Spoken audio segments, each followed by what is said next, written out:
ॐ अज्ञानतिमिरान्धस्य ज्ञानाञ्जनशलाकया चक्षुरोन्मीलितं येन तस्मै श्रीगुरवे नमः। श्रीचैतन्यमनोभीष्टं स्थापितं येन भूतले स्वयं रूपः कदा मह्यं ददाति स्वपदान्तिकम्। नमो विष्णुपदाय कृष्णप्रेष्ठाय भूतले श्रीमते भक्तिवेदांत स्वामिनिति नामिने। नमस्ते सरस्वती देवे गौरवाणी प्रचारिणे निर्विशेष शून्यवादी पाश्चात्य देशतारिणे। जय श्री कृष्ण चैतन्य प्रभु नित्यानंद श्री अद्वैत गदाधर श्रीवासादि गौरभक्त वृंद। हरे कृष्णा कृष्णा कृष्ण हरे हरे हरे राम राम राम हरे हरे। ओम नमो भगवते वासुदेवाय। नमो भगवते वासुदेवाय। ओम नमो भगवते वासुदेवाय। नमो भगवते वासुदेवाय। ओम नमो भगवते वासुदेवाय। नमो भगवते वासुदेवाय। हरे कृष्ण। ఈనాటి భగవద్గీత క్లాస్కి వచ్చేసినటువంటి భక్తులందరికీ కూడా ఆత్మీయ ఆహ్వానం పలుకుతున్నాము. హరే కృష్ణ. మరి ఈ రోజున మనము 10వ అధ్యాయము మరి 9, 10, 11 శ్లోకాల గురించి మనము చర్చించుకుంటాము.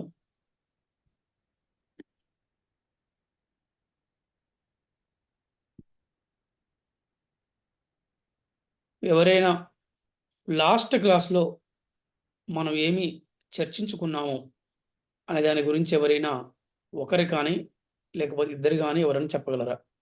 కనీసం ఒక 2 విషయాలు లేకపోతే 3 విషయాలు ఎవరైనా చెప్పగలుగుతారా?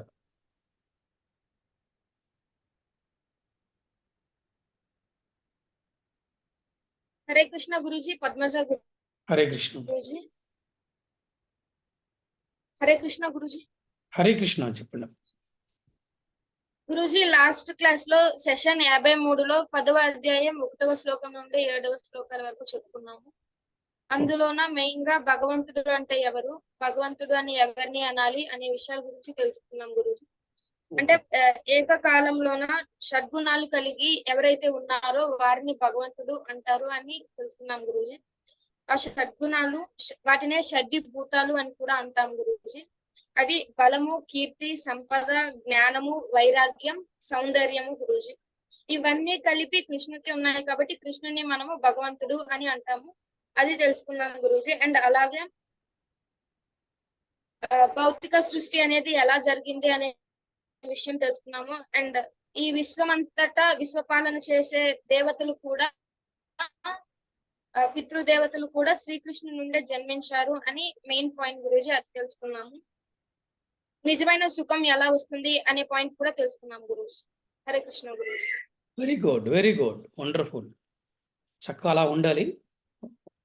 పూర్వము ఏమి మనము చర్చించుకున్నామో తెలిస్తే ప్రస్తుతం మనము ఏ విధంగా మనం క్లాసు చెప్పుకోవాలనేది చాలా చక్కగా మనకి అర్థమవుతుంది.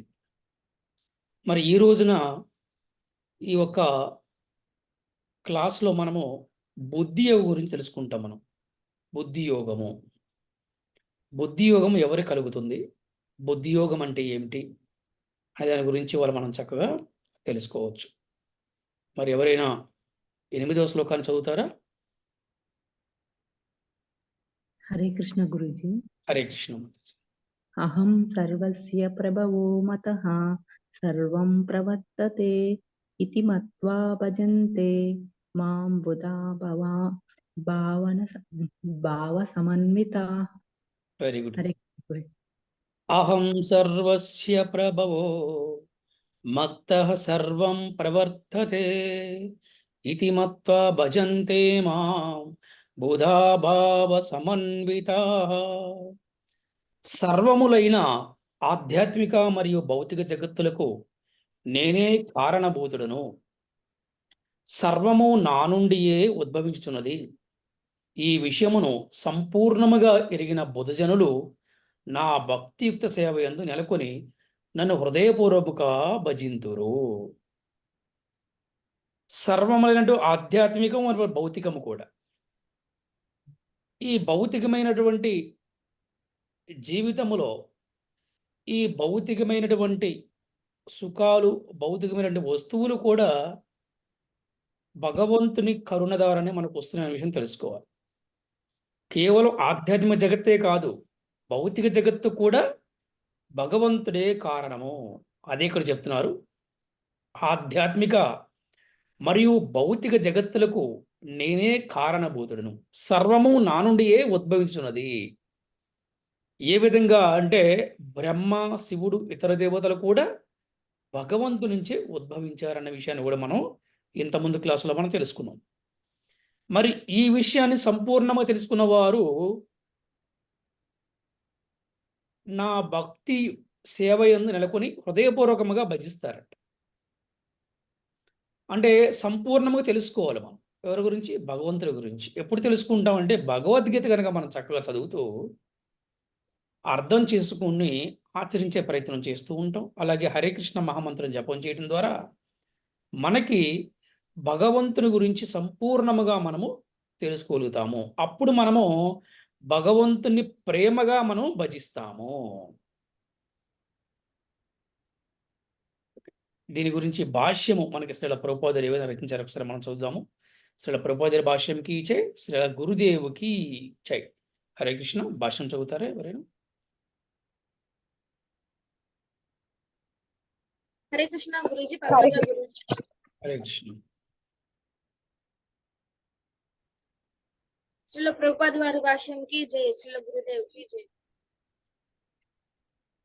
వేదములను సంపూర్ణముగా అధ్యయనము చేసిన వాడును శ్రీ చైతన్య మహాప్రభువు వంటి ప్రామాణిక ఆచార్యుల నుండి జ్ఞానమును సంపాదించిన వాడును ఆ బోధనలను ఏ విధంగా ఆచరణలో పెట్టవలెనో ఎరిగిన వాడును అగు పండితుడు శ్రీకృష్ణుడే భౌతిక ఆధ్యాత్మిక జగత్తుల రెండింటి అందలి సర్వమునకు మూలాధారమని ఎరిగి దేవాది దేవుని భక్తియుక్త సేవయందు సుస్థిరుడగును.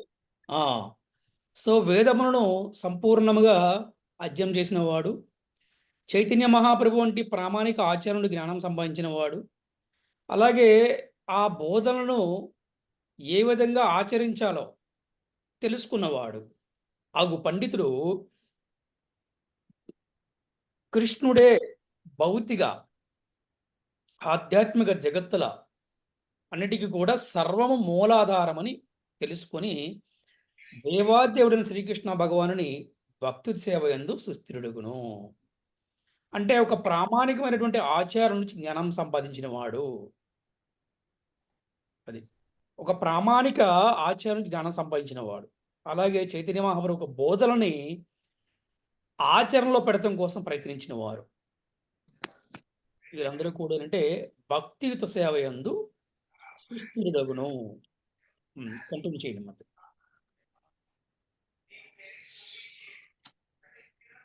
అర్ధరహిత వ్యాఖ్యానములచే గాని మూర్ఖులచే గాని ప్రభావితుడు కాకుండా తన భక్తి మార్గము నుండి వైదొలగకుండును. వైదిక గ్రంథములన్నీయు శ్రీకృష్ణుడే బ్రహ్మకును శివునికిని ఇతర దేవతలకును కారణభూతుడైన విషయమును అంగీకరించుచున్నవి. అధర్వణ వేదములందలి గోపాల తాపన్యుపనిషత్తు యందు యో బ్రాహ్మణం విదదాతి పూర్వం యో వై వేదాంశ గాపాయతి స్మ కృష్ణ.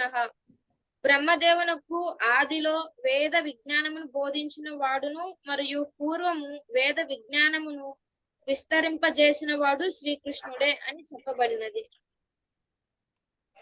అదే విధముగా ఇక్కడ చూడండి, చాలా చక్కగా మనకి చెప్తున్నారు. వైదిక గ్రంథాలన్నీ కూడా ఏం చెప్తున్నాయంటే వేదం కూడా చెప్తుంది, వేదో నారాయణ అన్నారనమాట. అంటే వేదం యొక్క ఉద్దేశము కూడా భగవంతుణ్ణి సంపూర్ణంగా తెలుసుకోవటమే వేదం యొక్క ఉద్దేశము. అది. అంటే వేదము మనకి ఏమి చెప్తుంది అంటే, ఒక కష్టం వస్తే ఆ కష్టాన్ని నుంచి మనం బయటపడటానికి ఏ రకమైన పూజ చేస్తే, ఏ రకమైన హోమం చేస్తే, ఏ రకమైన యజ్ఞం చేస్తే మనం బయటపడతాం వేదం చెప్తుంది. కానీ ఆ వేదం యొక్క ఉద్దేశం కూడా ఏంటంటే భగవంతుని గురించి సంపూర్ణమైనటువంటి జ్ఞానం తెలుసుకుంటానికే వేదం యొక్క ఉద్దేశము. అది. అటువంటి వేద గ్రంథాలన్నీ కూడా ఏం చెప్తున్న వైదిక గ్రంథాలన్నీ కూడా శ్రీకృష్ణుడే బ్రహ్మదేవుడికి, శివుడికి ఇతర దేవతలన్నది కూడా కారణభూతుడు అని చెప్తున్నాయన్నమాట. మరి ఇది ఎక్కడ చెప్పారు అంటే అథర్వణ వేదమునందలి గోపలోతోపనిషత్తు చెప్తుందన్నమాట. అది. అంటే ప్రతిదానికి కూడా అసలు ప్రభుపాదు వారు ఎంతో వేదాలను అధ్యయనం చేసి వారు ఉపనిషత్తులను అధ్యయనం చేసి మనకి చక్కగా అందించారు. అంటే కేవలం నేను చెప్తున్నాను మీరు వినండి అని కాకుండా ఒక మంచి ఎవిడెన్స్ అంటే ఒక ప్రమాణం అనేది ఆయన మనకి ఈ భాషను చాలా చక్కగా పొందుపరిచారు. కంటిన్యూ చేయండి. నారాయణ ఉపనిషత్తునందు కూడా అధపురుష హవై నారాయణో కామయత ప్రజాః సృజేయతి. అప్పుడే దేవాది దేవుడైన నారాయణుడు జీవులను సృజింపదలచెను అని తెలుపబడినది. అదే ఉపనిషత్తు ఇంకను ఇట్లు కొనసాగించును. నారాయణాద్ బ్రహ్మ జాయతే, నారాయణాద్ ప్రజాయతే, నారాయణాద్ ఇంద్రో జాయతే, నారాయణాద్ దష్టౌ వసవో జాయంతే, నారాయణాద్ ఏకాదశ రుద్రా జాయంతే, నారాయణాద్ ద్వాదశాదిత్యాః. అనగా నారాయణుని నుండియే బ్రహ్మదేవుడు మరియు ప్రజాపతులు ఉద్భవించింది. నారాయణి నుండియే ఇంద్రుడు జన్మించింది. నారాయణ నుండియే అష్టవసువులు జన్మించిరి. నారాయణి నుండియే ఏకాదశ రుద్రులు ఉద్భవించిరి మరియు నారాయణ నుండియే ద్వాదశాదిత్యులను జన్మించిరి. అట్టి నారాయణుడు శ్రీకృష్ణ భగవానుని స్వరూపాంశమే. ఇక్కడ చాలా బాగా చెప్పారు. నారాయణాద్ బ్రహ్మ జాయతే, నారాయణాద్ ప్రజాపతి ప్రజాయతే, నారాయణాద్ ఇంద్రో జాయతే, నారాయణాద్ ద్వాదశాదిత్యాః. అనగా నారాయణ నుండి బ్రహ్మదేవుడు మరియు ప్రజాపతులు ఉద్భవించిరి. నారాయణ నుండి ఇంద్రుడు జన్మించును. నారాయణ నుండి అష్టు వసువులు జన్మించిరి. నారాయణ నుండి ఏకాదశ రుద్రులు ఉద్భవించిరి మరియు నారాయణ నుండి ద్వాదశాదిత్యులను జన్మించిరి. అట్టి నారాయణుడు శ్రీకృష్ణ భగవానుని స్వరూపాంశమే అని చెప్తున్నారు. మనకి 33 కోట్ల మంది దేవతలు అంటారనమాట. ఈ 33 కోట్ల మంది దేవతలు ఈ విధంగా మనం క్యాలిక్యులేట్ చేస్తారనమాట. ఈ విధంగా మనం చూసాం కదా ఇక్కడ. అంటే ఏకాదశ రుద్ర అంటే 11 రుద్రులు, ద్వాదశాదిత్య అంటే 12 సూర్యులు. అర్థమైందా? ఈ విధంగా చూస్తే కనుక వీళ్ళందరూ కూడా ఎక్కడి నుంచి వచ్చారంటే మనకి నారాయణ నుంచి వచ్చారు. మరి అంటే నారాయణ ఎవరు? శ్రీకృష్ణ భగవానుడి స్వరూపాంశమే అని చెప్తుంది ఇక్కడ. కంటిన్యూ చేయండి. నారాయణ ఉపనిషత్తునందే బ్రహ్మణ్యో దేవకీ పుత్రః. దేవకీ పుత్రుడైన శ్రీకృష్ణుడే దేవాది దేవుడని చెప్పబడినది. మహోపనిషత్తునందు తిరిగి ఏకో వై నారాయణ ఆసీన్న బ్రహ్మ నా ఈశానో నాప్నో నాగ్ని సమో నేమే ద్యావా పృథివీ నా నక్షత్రాన్ని నా సూర్య. సృష్టికి ఆరంభమున దేవాది దేవుడైన నారాయణుడు ఒక్కడియే ఉండు. ఇక్కడ చూడండి, నారాయణ ఉపనిషత్తునందు చెప్తున్నారు బ్రహ్మణ్యో దేవకీ పుత్ర. దేవకీ పుత్రుడే శ్రీకృష్ణుడే దేవాదేవుడు అని చెప్పబడింది.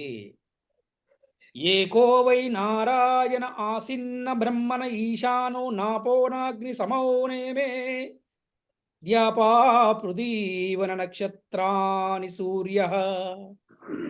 అంటే సృష్టికి ఆరంభమున దేవదేవుడైన నారాయణ ఒక్కడే ఉండెను. బ్రహ్మదేవుడు గాని, శివుడు కానీ, జలము కానీ, అగ్ని గాని, చంద్రుడు కానీ, ఆకాశం నక్షత్రములు కానీ, సూర్యుడు కానీ లేకుండిరి అని తిరిగి చెప్పబడుచున్నది. కంటిన్యూ చేయండి.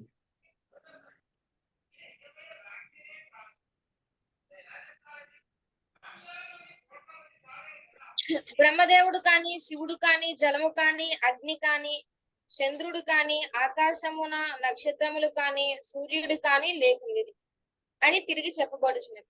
అదే విధంగా మహోపనిషత్తునందు కూడా శివుడు దేవాది దేవుని పాల భాగము అనగా నుదిటి నుండి ఉద్భవించినని తెలుపబడుచున్నది. కనుకనే వేదములు బ్రహ్మ రుద్రాదులను సృష్టించిన దేవాది దేవుడే పూజనీయుడని తెలుపుచున్నవి. మోక్ష ధర్మమునందు శ్రీకృష్ణుడు ఇట్లా చెప్పబడుచున్నాడు. ప్రజాపతిం చ రుద్రం చాప్యహమేవ సృజామి వై తౌహి మాం న విజానీతో మమ మాయా విమోహితౌ. ప్రజాపతులను శివుడు మరియు ఇతరులను నా మాయాశక్తిచే భ్రాంతులగుటచే తాము నాచే సృజింపబడినట్లు ఎరుగకున్నను వాస్తవముగా నా చేతనే సృష్టింపబడిరి. వరాహ పురాణమునందు కూడా ఇట్లా చెప్పబడినది. నారాయణ పరో దేవస్తస్మాజ దుర్ముఖ తస్మాద్ రుద్రో భవద్దేవ సచ సర్వజ్ఞాతాం గతః. నారాయణుడు దేవాది దేవుడు, అతని నుండియే బ్రహ్మ జనించను, అతని నుండియే రుద్రుడు ఉద్భవించను. శ్రీకృష్ణ భగవానుడు సమస్త సృష్టికి మూలాధారుడు కనుక అతడు సర్వమునకు మూల కారణుడని చెప్పబడుచున్నది. కనుకనే నిమిత్త మాత్రుడైన భగవానుడు సర్వమును నా నుండియే ఉద్భవించుట చేత సర్వమునకు నేనే మూల కారణుడును. సర్వమును నా ఆధీనమునందే కలదు, నాకంటేను అధికులెవ్వరూ లేరు అని అతడు తెలుపుచున్నాడు. శ్రీకృష్ణుని కంటే అన్యమైన దివ్య నియామకుడు మరి ఒకడు లేడు. ప్రామాణికుడైన ఆధ్యాత్మిక ఆచార్యుని నుండి వైదిక గ్రంథముల ఆధారముతో శ్రీకృష్ణుని గూర్చి ఈ విధముగా అవగాహన చేసుకొనిన వాడు తన శక్తినంతటిని కృష్ణ చైతన్యములో నిమగ్నము చేసి నిజమైన పండితుడగును. అట్టి వారితో పోల్చి చూచినచో శ్రీకృష్ణుని గురించి యథార్థముగా ఎరుగునట్టి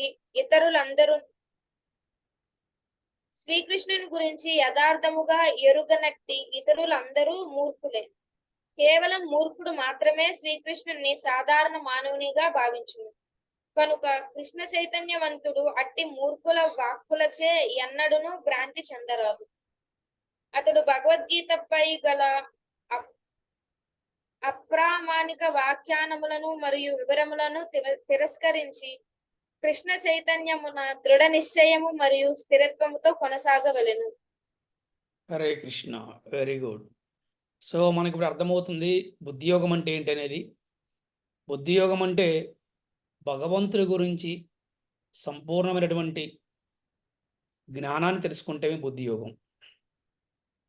మరి ఇక్కడ మనకి చాలా విషయాలు కూడా మనకి ప్రభుపాదులు ఈ భాష్యం రచించారు.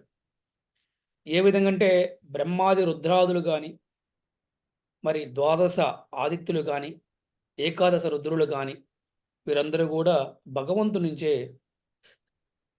ఆవిర్భవించారని చెప్పడం జరిగింది. మరి మనం చక్కగా ఒకే ఒక్క శ్లోకం ద్వారా ఈ విషయం మొత్తం కూడా చెప్పొచ్చు. ఈశ్వర పరమ కృష్ణ సచ్చిదానంద విగ్రహ అనాదిరాది గోవింద సర్వకారణ కారణం. మనం ఈ శ్లోకాన్ని ఎన్నోసార్లు మనం చెప్తూ ఉంటాం. ఎన్నిసార్లు చెప్పినా కూడా మళ్ళీ మనకి ఈ శ్లోకం మీద ఎంతో రకమైన రుచి ఉంటుందన్నమాట. ఇక్కడ కూడా మనం చూస్తే కనుక ఈరోజు క్లాసులో కూడా ఈ శ్లోకంలో మనకి అనువాదం చూస్తే చూడండి చాలా చక్కగా చెప్తుంది. సర్వములైనటువంటి ఆధ్యాత్మిక మరియు భౌతిక జగత్తులకు నేనే కారణభూతుడును, సర్వము నా నుండియే ఉద్భవించున్నది. ఈ విషయమును సంపూర్ణ ఎరిగిన బుద్ధజనులు నా భక్తియుత సేవ నెలకొని నన్ను హృదయపూర్వకముగా భజింతురు. ఒక వ్యక్తి గురించి సంపూర్ణంగా తెలుసుకున్న తర్వాతనే మనం ఆ వ్యక్తితోటి మనము స్నేహము, ప్రేమ, సహచర్యము, అలాగే ఆరాధన ఏంటి కృతజ్ఞతాభావం ఇవన్నీ కూడా ఎక్కువ కాలం మనం ప్రయాణం చేయగలుగుతాం. ఆ వ్యక్తి గురించి ఏమీ తెలుసుకోకుండా కేవలము కొద్దిగా తెలుసుకొనే ఆ వ్యక్తితో మనము స్నేహము, ప్రేమ ఏం మొదలుపెట్టినా కూడా అది మధ్యలోనే ఆగిపోతుంది. అందుకని భగవంతుని గురించి మనం పూర్తిగా ఎలా తెలుసుకోవాలి అంటే భగవద్గీత ద్వారా, భాగవతం ద్వారా భగవంతుని గురించి పూర్తిగా సంపూర్ణముగా తెలుసుకున్నవాడు. సంపూర్ణంగా తెలుసుకోవాలి భగవంతుడి గురించి. కృష్ణుడంటే ఎవరు? కృష్ణుడు భగవంతుడు ఎందుకయ్యాడు? కృష్ణుడు ద్వాపరయుగంలోనే కృష్ణుడా? ఆ! మరి కృష్ణుడి నివాసం ఎక్కడ? కృష్ణుడు కేవలం యాదవ వంశంలోనే వచ్చారా? కృష్ణుడు కేవలం యాదవుడేనా? కృష్ణుడు కేవలం గోవులను కాసేవాడేనా? ఏంటి? కృష్ణుడు కేవలం జన్మ లేదన్నారు. ఎక్కడ చెప్తున్నారు జన్మ లేదని? అనాదిరాది గోవింద. అవునా? అంటే ఈశ్వరః పరమః కృష్ణః సచ్చిదానంద విగ్రహ అనాదిరాది గోవింద. అంటే ఆది లేదు, అంతం లేదు అంటున్నారు. మరి అలా అన్నవారు మరి ద్వాపరయుగంలో దేవకి వసుదేవులు ఎలా వచ్చారు?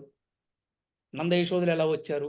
విని ప్రశ్నలొస్తాయి. కానీ సంపూర్ణమైన జ్ఞానం మనము ఎలాగంటే ఒక చైతన్య మహాప్రభు నుంచి మొదలైనటువంటి ఒక ప్రామాణికమైనటువంటి గురు శిష్య పరంపర ద్వారా మనము ఒక మంచి ఆధ్యాత్మిక ఆచార్యుని మన ఆశ్రయం తీసుకొని వారి యొక్క మార్గదర్శకంతోటి మనకి ఈ విద్యను అభ్యసిస్తే గనక ఏది భగవద్గీత, భాగవతము మనకి సంపూర్ణమైనటువంటి జ్ఞానం వస్తుంది. ఏంటి సంపూర్ణమైన జ్ఞానం అంటే భగవంతుడి గురించినటువంటి సంపూర్ణమైన జ్ఞానము. భగవత్ సంబంధితమైనటువంటి సంపూర్ణమైన జ్ఞానం. ఆ సంపూర్ణ జ్ఞాన గ్రంథమే మనకి భగవద్గీత, భాగవతం అన్నమాట. ఎప్పుడైతే మనము ఒక వ్యక్తి గురించి మనము బాగా తెలుసుకుంటామో, ఆ వ్యక్తిని మనం ప్రేమిస్తాము. అలా కృష్ణుడి గురించి బాగా తెలిసినప్పుడు మనం కృష్ణుడిని ప్రేమించడం మొదలుపెడతాం. అప్పుడు ప్రేమించినప్పుడు ఏమవుతుందంటే, హృదయపూర్వకంగా కృష్ణుని మనం నిరంతరం కూడా భజించగలుగుతాము.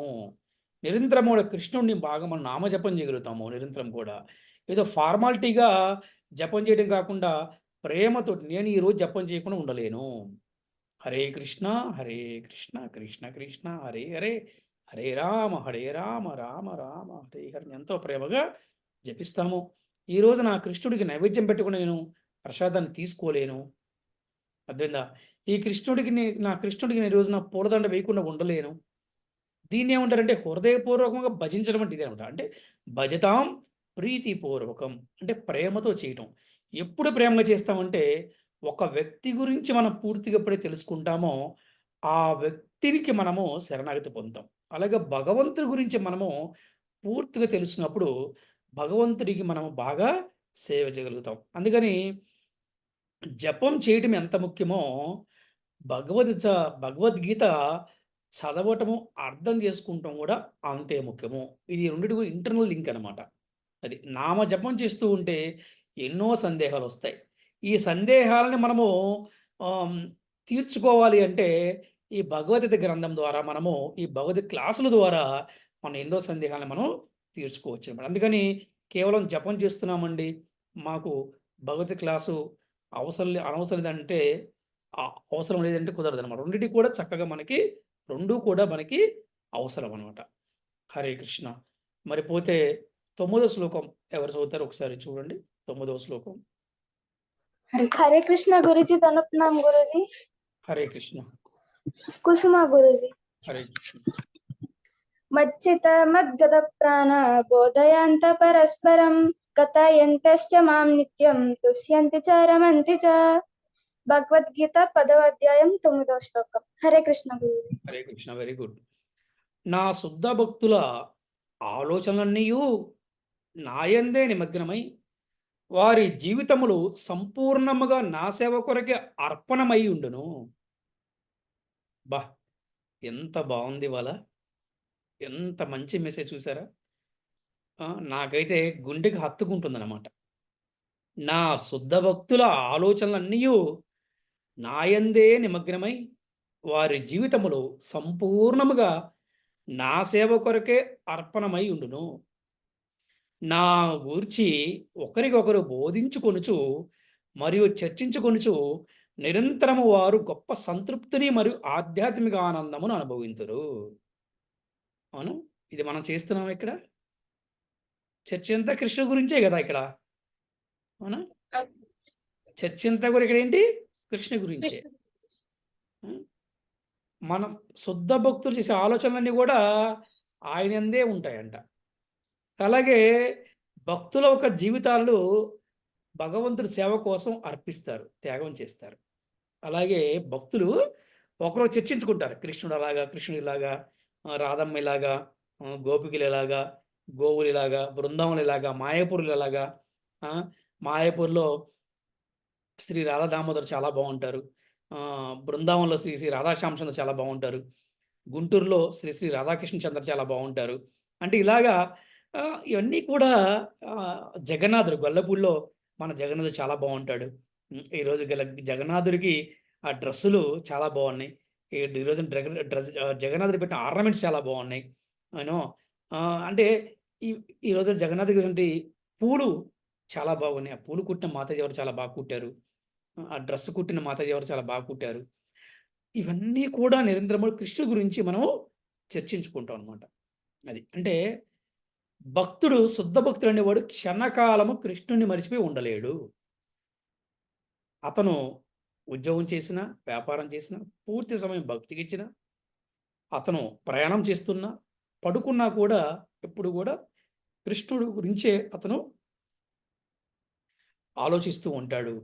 అంటే వారిని ఏమన్నారు? శుద్ధ భక్తులు అని శ్రీకృష్ణ భగవానుడు ఇక్కడ తన భక్తుల్ని కీర్తిస్తున్నాడు. అంటే శుద్ధ భక్తులు, ప్యూర్ డివోటీస్ అనమాట. అది ప్యూర్ డివోటీస్. అందుకని నిరంతరము కూడా మనము కృష్ణుడి గురించినటువంటి చర్చలు, కృష్ణుడి గురించి మాటలు మనం చక్కగా మనము చర్చించుకుంటూ ఉంటే భగవద్గీత, భాగవతము, చైతన్య చరితామృతం చెప్పించుకునే వల్ల ఏమవుతుందంటే మనకి బుద్ధి యోగం వస్తుంది.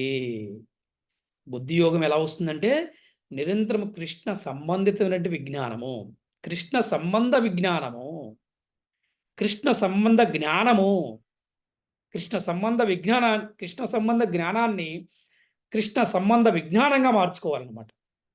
అంటే ఈ గీతా జ్ఞానాన్ని గీతా విజ్ఞానంగా మార్చుకోవాలి. మనం చెప్పుకున్నాం, జ్ఞానం అంటే మనము తెలుసుకుంటున్నాము, విజ్ఞానం అంటే మనం ఆచరించాలన్నమాట. సో ఆ విధంగా ఈ యొక్క 9వ శ్లోకంలో మనకి చాలా మంచి మెసేజ్ శ్రీకృష్ణ భగవానుడు ఇచ్చారు. లేకపోతే 10వ శ్లోకము ఎన్నోసార్లు చెప్పుకుంటాము, ఎవరైనా చూడకుండా చెప్పాలి శ్లోకాన్ని.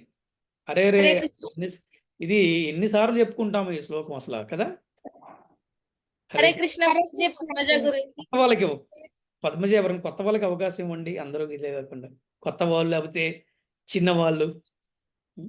హరే కృష్ణ గురుజీ. హరే కృష్ణ, హరే కృష్ణ.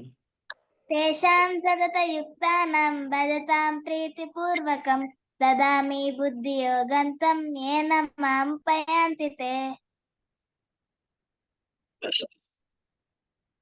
హరే కృష్ణ. Very good. ప్రేమతో నా సేవయందు నిరంతర ఆసక్తులై ఉండు వారికి నన్ను చేరగల బుద్ధియోగమును ఉసిగదను. ఈరోజు మన సెషన్ 54లో మన టైటిల్ ఏంటి? బుద్ధియోగము ఎలా కలుగుతుంది? ఎలా కలుగుతుంది బుద్ధియోగం అంటే మనకి ఇంతకుముందు శ్లోకాలు చెప్పినట్టుగా 9వ శ్లోకంలో ఏం చెప్పారంటే భగవంతుడి గురించి పూర్తిగా తెలుసుకోమన్నారు. భగవంతుని గురించి పూర్తిగా తెలుసుకున్నవారు సేవ చేయగలుగుతారని చెప్పారు 8వ శ్లోకం. 9వ శ్లోకంలో ఏం చెప్పారంటే నిరంతరము కూడా నా భక్తుల ఆలోచనలు, శుద్ధ భక్తుల ఆలోచనలు నాతోనే నిమగ్నమై ఉంటాయని చెప్పారనమాట. మరి అలాగే ఇప్పుడు 10వ శ్లోకంలో ఏం చెప్తున్నారు మనకి చూడండి. 9వ శ్లోకంలో చాలా చక్కగా చెప్పారు.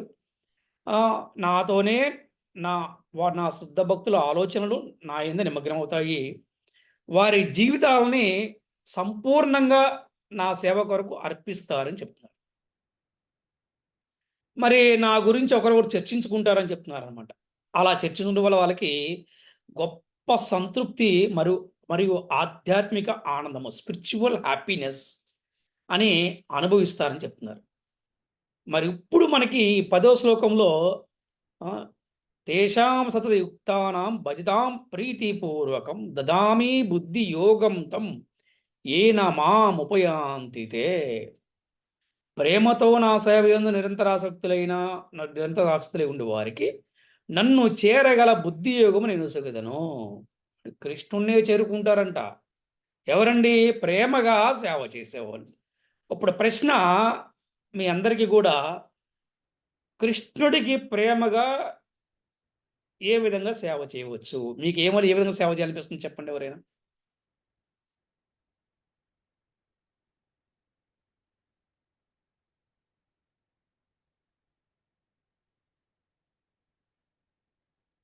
చెప్తారు ఎవరైనా మన క్లాస్‌లో? కృష్ణుడికి ప్రేమగా ఏ విధంగా సేవ చేయగలుగుతారు?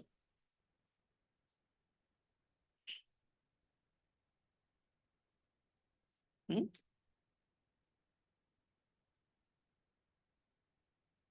చక్కగా కృష్ణుడికి ఇష్టమైన వాటిని మనం వంట చేసి, కృష్ణుడికి నైవేద్యం పెడతాం. మరి అలాగే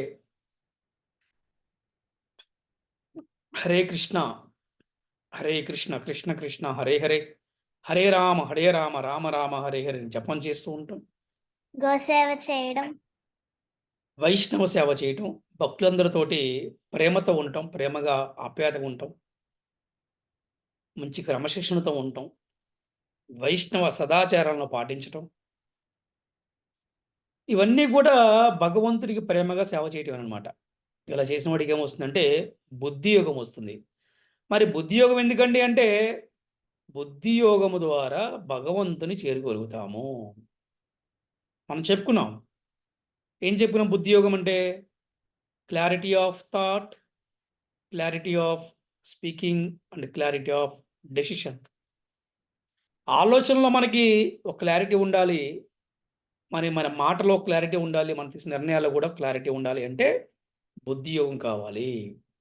ఏమి మాట్లాడాలి, ఏమి మాట్లాడకూడదు, ఏమి చేయాలి, ఏమి చేయకూడదు, ఎక్కడికి వెళ్ళాలి, ఎక్కడికి వెళ్ళకూడదు, ఎవరికి పూజ చేయాలి, ఎవరికి పూజ చేయకూడదు, ఎవరిని మనము ఆశ్రయిస్తే మనము భగవంతుని చేరుకుంటామో అనేటువంటి బుద్ధి యోగం కూడా మనకి అవసరం. ఈ విధంగా మనము ప్రతి ఒక్కరికి బుద్ధి యోగం కావాలంటే భజతాం ప్రీతిపూర్వకం. ఏమి చేసినా భగవంతుడికి మనము ప్రేమగా చేయాలి. భగవంతుడి సంతోషం కోసం చేయాలి. ఎందుకు ప్రచారం చేస్తామంటే గురు కృష్ణ సంతోషం కోసమే చేస్తాము. ఎందుకు భగవద్గీత క్లాసులు చెప్తామంటే భగవద్గీత క్లాసులు చెప్పటం వల్ల గురువుకి కృష్ణుడికి సంతోషం కలుగుతుంది. ఇది కూడా భజతాం ప్రీతిపూర్వకమే. కృష్ణ కథ, కృష్ణ నామము, కృష్ణ ప్రసాదము, భక్తుల సాంగత్యము, వైష్ణవ సేవ ఇవన్నీ కూడా భక్తుల్ని ఉద్ధరింపజేస్తుందన్నమాట. ఎటువంటి వాడైనా సరే, ఈవెను కుక్క మాంసని చండాలుడు కూడా ఇవి గనక పాటిస్తే మంచి ఉన్నతమైనటువంటి బ్రాహ్మణ ఉత్తమ వైష్ణవోత్తమల స్థాయికి రాగలుగుతాడు.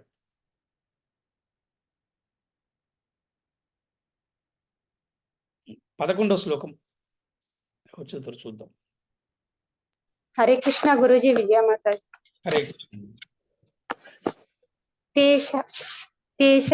తేషామేవానుకంపార్థమహమజ్ఞానజం తమః నాశయామ్యాత్మభావస్థో జ్ఞానదీపేన భాస్వత. 10వ అధ్యాయం 11వ శ్లోకం గురించి. హరే కృష్ణ. హరే కృష్ణ. నేను వారి ఎడ ప్రత్యేక అనుగ్రహమును చూపుడు కొరకు వారి హృదయములందు వసించుచు తేజోమయమైన జ్ఞానదీపముచే అజ్ఞానం వలన పుట్టిన తమస్సును నశింపజేయుదును. బాబా, ఎవరైతే ప్రేమగా భజిస్తారో భజతాం ప్రీతిపూర్వకం. 10వ అధ్యాయంలో భజతాం ప్రీతిపూర్వకం. అలా చేయడం వరకు మనకి బుద్ధి యోగం వస్తుంది. వారి పట్లంట శ్రీకృష్ణ భగవానుడు ప్రత్యేకమైన అనుగ్రహాన్ని చూపించడం కోసం వారి హృదయంలో స్థిరముగా ఉంటాడు. వసించడం అంటే స్థిరముగా ఉంటాడు అనమాట. అంతేకాకుండా తేజోమయమైన జ్ఞానదీపముచే అజ్ఞానం వలన పుట్టినటువంటి ఏవైతే తమస్సు అంటే తమోగుణం అనమాట, దాన్ని నశింపచేస్తుంది. బా, ఎంత చక్కగా చెప్తున్నాడు శ్రీకృష్ణ భగవానుడు. ఈరోజు క్లాసు వింటే మీకు ఏం గుర్తుకొస్తున్నాయో క్లాస్ చివరిని చెప్పండి.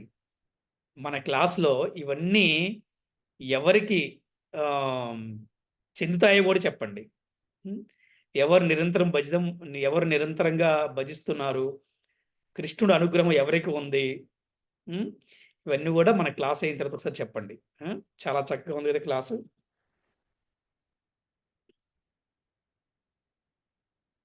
భాష్యం చదవండి ఒకసారి.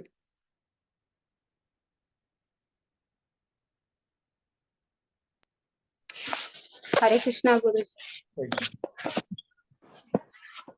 శ్రీల ప్రభుపాదుల వారి కాశీ. శ్రీ చైతన్య మహాప్రభు హరే కృష్ణ కృష్ణ కృష్ణ హరే హరే, హరే రామ రామ రామ హరే హరే అను మహామంత్ర కీర్తనమును వారణాసి యందు ప్రచారం చేసినప్పుడు వేలాది మంది ఆయనను అనుసరించింది. కానీ ప్రకాశానంద సరస్వతి అను అతను మాత్రము మహాప్రభు భావావేశపరుడైనందుకు ఆయనను హేళన చేసెను. అదే విధంగా కొన్ని మార్లు కొందరు తత్వవేత్తలు భక్తులైన వారు అజ్ఞాన అంధకారంలో ఉండి తత్వరీత్యా భావావేశపరులై అందున్న భావనలో వారిని విమర్శించరు. కానీ వాస్తవానికి అది సత్యం కాదు. ఘనులైన పండితులెందరో భక్తి తత్వమును సమగ్రంగా విశదపరిచిరి. కానీ భక్తుడు వారి రచనల నుండి కానీ గురూపదేశముల నుండి కానీ లాభం పొందలేకున్నను భక్తి యోగమునందు శ్రద్ధాళుడైనచో శ్రీకృష్ణుడు స్వయంగా అతని ఆంతర్యము నుండి సహాయం కూర్చగలడు. అనగా శ్రద్ధతో కృష్ణ భక్తి భావన యందు నిలిచిన భక్తుడు ఎన్నడును జ్ఞానరహితుడు కాబోడు. సంపూర్ణ కృష్ణ భక్తి భావనలో సేవనొనొచ్చుట ఒక్కటే దానికి కావలసిన యోగ్యత. ఆత్మానాత్మ విచక్షణ లేకుండా ఎవ్వరును శుద్ధ జ్ఞానమును పొందలేరని ఆధునిక తత్వవేత్తలు భావింతురు. అట్టి వారికి శ్రీకృష్ణ భగవానుడు ఈ శ్లోకమున చక్కని సమాధానం ఒసగినాడు. అనగా ఎంతో చక్కగా చెప్పారు చూడండి. చైతన్య మహాప్రభు ఎంతో భావవేశంతో, అంటే ఆయన ఒక భక్తిని అవతారంలో వచ్చారు. సాక్షాత్తు భగవంతుడే భక్తిని అవతారంలో చైతన్య మహాప్రభులో ఆవిర్భవించారు.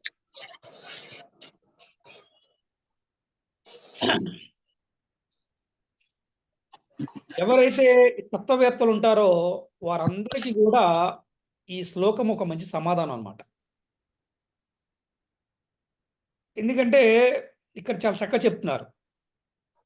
అజ్ఞానాంధకారము నుండి తత్వరీత్యా భావవేశపరులై ఉందరని కొన్ని మార్లు కొందరు మాయావాది తత్వవేత్తలు భావించడానికి కారణం.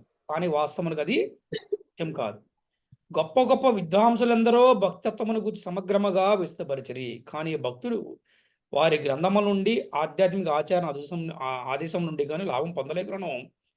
అతడు శ్రద్ధతో భక్తి సేవ పాల్గొననిచో శ్రీకృష్ణుడు స్వయంగా అతని హృదయం నుండి అతనికి తోడ్పడగలడు. చూడండి, చాలా మందికి అంతగా చదువు ఎక్కువ ఉండదు. కొంతమంది మాతాజీలను చూస్తే వారికి గొప్పగా చదువు ఉండదు, ప్రభువులు కూడా. కానీ వారు జపం చేయటం వల్ల, ఈ భక్తియుత సేవ చేయటం వల్ల వారు కిచెన్లో బ్రహ్మాండంగా స్వామివారికి మంచి భోగ తయారు చేయగలుగుతారు. మనం చూస్తున్నాం. అదే ఒక భక్తుడు బ్రహ్మాండంగా మృదంగం ప్లే చేయగలుగుతాడు. అతను అదే భక్తుడు బ్రహ్మాండ కర్తలు కూడా వాయిస్తాడు. అదే భక్తుడు బ్రహ్మాండ కీర్తన కూడా చేయగలుగుతాడు. అదే భక్తుడు బ్రహ్మాండంగా పూజారి కూడా ఉండగలుగుతాడు. ఇక్కడ చెప్తున్నారు, మరి ఎలా చేయగలుగుతారంటే కృష్ణుడే స్వయముగా అతని హృదయం నుండి అతనికి తోడ్పడగలడు. అంటే భక్తియుక్త సేవ అనేది అంత టాప్ మోస్ట్ అనమాట. అంటే ఎంత టాప్ మోస్ట్ అంటే వేదాలు చదవడం కన్నా కూడా, ఉపనిషత్తులు చదవడం కన్నా కూడా, అష్టాదశ పురాణాలు చదవడం కన్నా కూడా భక్తియుక్త సేవ చాలా మిన్న. కానీ అవి కూడా చదివి కూడా భక్తి చేస్తే ఇంకా బాగుంటుంది. కానీ అందరూ కూడా అవి చదవలేరు. కానీ అవన్నీ లేకపోయినప్పుడు కూడా ఈ కలియుగంలో కేవలం హరే కృష్ణ మహామంత్రం జపం చేస్తూ భక్తియుక్త సేవ ద్వారా, భక్తియుక్త సేవ యందు ఎవరైతే నియుక్తులవుతారో నిరంతరం భక్తి సేవలో ఉంటారో వారికి శ్రీకృష్ణ భగవానుడు స్వయంగా సహాయం చేయగలడు. అలాగే చెప్తున్నారు, శ్రద్ధతో ఎవరైతే కృష్ణ చైతన్యమునందు ఉన్న భక్తుడు ఎప్పటికీ కూడా జ్ఞానహీనుడుగా ఉండడు. మరి ఏమిటి యోగ్యత అంటే సంపూర్ణమైనటువంటి కృష్ణ చైతన్యమున ఉండటమే కావలసిన యోగ్యత. ఎందుకంటే సార్ ప్రభుపాద చెప్పారు, ఈ భూలోకములు ఎవరు కూడా ప్యూరిటీ కాదు, 100% ఎవరు కూడా కరెక్ట్ కాదు. మరి ప్రభుపాదని అడిగారు, మీరు ఎందుకండి ఆ అమెరికలని ఆ పీస్ని మీరు అలా పట్టున్నారు, మీకు వాళ్ళకన్నా ఇంకా మంచి వాళ్ళు ఎవరు దొరకలేదా అంటే ఆయన అన్నారు, నాయన ఈ భూలోకములు ఎవరు కూడా పవిత్రులు కాదు, ఏదో కొన్ని కర్మల వల్ల ఉన్నారు, కానీ వాళ్ళందరికీ కూడా మనం భక్తినిచ్చి వాళ్ళ మళ్ళీ గోలోకానికి తీసుకెళ్ళడమే మన నిజమైన ప్రచారం యొక్క ఉద్దేశం అని చెప్పారన్నమాట. యోగ్యత ఏమిటంటే 100% తెలిసినా తెలకపోయినా ఆ భక్తిలో ఉండటమే యోగ్యత. ఈ రోజు కాకపోతే రేపైనా, రేపు ఎల్లుండైనా సరే తప్పకుండా ఉన్నతమైన స్థాయికి వెళ్ళడానికి అవకాశం ఉంది ఈ యొక్క కృష్ణ చైతన్యమున. అందుకని మనం ఈరోజు క్లాస్లో ఈ కన్క్లూజన్ ఏమిటంటే, మనము ఎటువంటి శాస్త్రాలను అభ్యసించినప్పటికీ, నువ్వు ఎంత పండితుడైనప్పటికీ, కానీ భక్తితో సేవ చేయిందే మనం భగవంతుణ్ణి చేరుకోలేము అనే విషయాన్ని ఇక్కడ మనం చాలా చక్కగా తెలుసుకోవచ్చు ఈ శ్లోకంలో. హరే కృష్ణ కృష్ణ కృష్ణ హరే హరే, హరే రామ రామ రామ హరే హరే. ఈరోజు మన సెషన్ 54 బుద్ధి యోగము ఎలా కలుగుతుంది అనే దాని గురించి ఈరోజు మన క్లాస్ చెప్పుకున్నాము. మరి ఈరోజు జరిగిన క్లాస్లో మీలో ఎవరికైనా ఏమైనా సందేహాలు ఉంటే అడగవచ్చు. అలాగే మన క్లాస్ గురించి ఎవరైనా కూడా ప్రజెంటేషన్ కూడా ఇవ్వచ్చు. ఈరోజు క్లాస్లో మీరు ఏమి నేర్చుకున్నారు, ఏమి అర్థం చేసుకున్నారు, ఏమి ఆచరించాలనుకుంటున్నారు అనే దాని గురించి మీరు ఎవరైనా ఒకరు ఇద్దరు కూడా చెప్పొచ్చు. హరే కృష్ణ.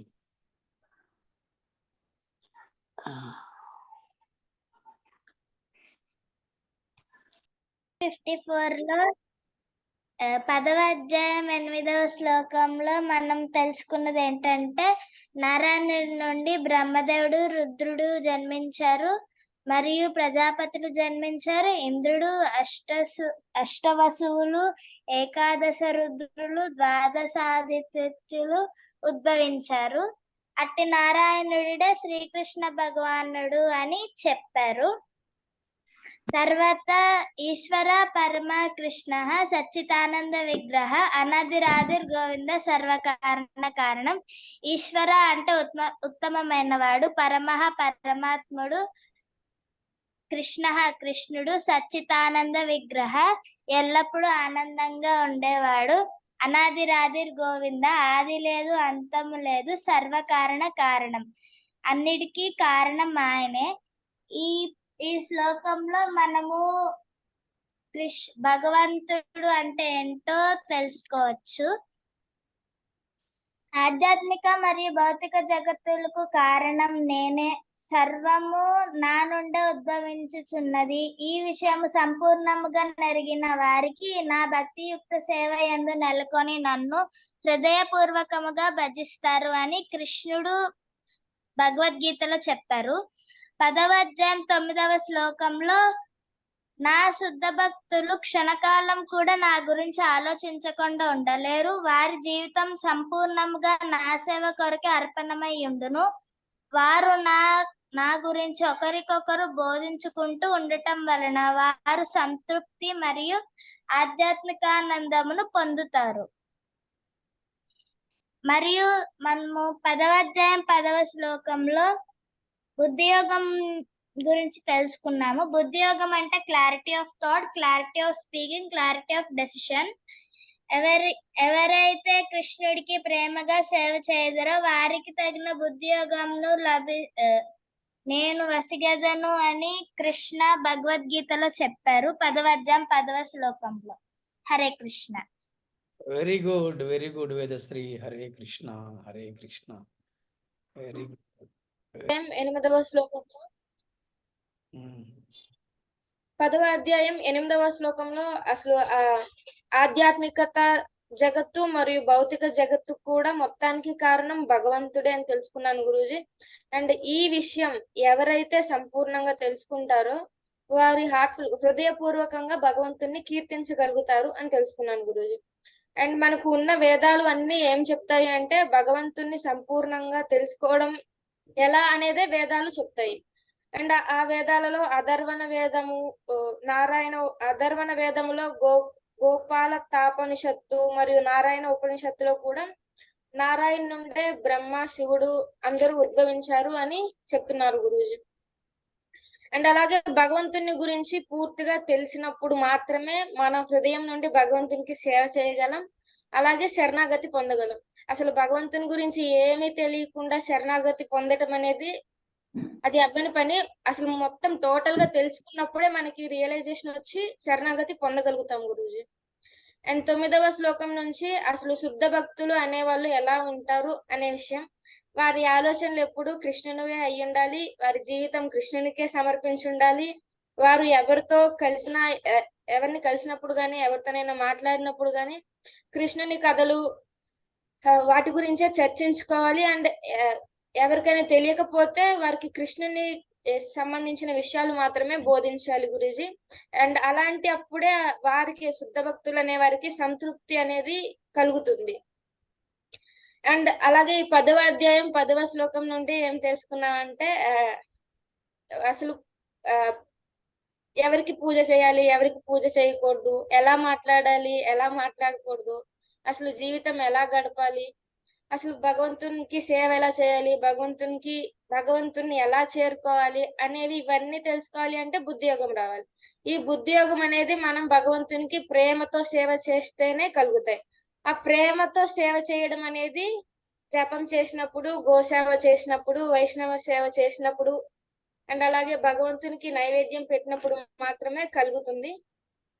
అండ్ అలా ప్రేమతో సేవ చేసే వారికి ప్రత్యేక అనుగ్రహం, కొంచెం పార్షియాలిటీ చూపిస్తారు. అండ్ వారి హృదయంలోనే భగవంతుడు ఉంటారు గురూజీ.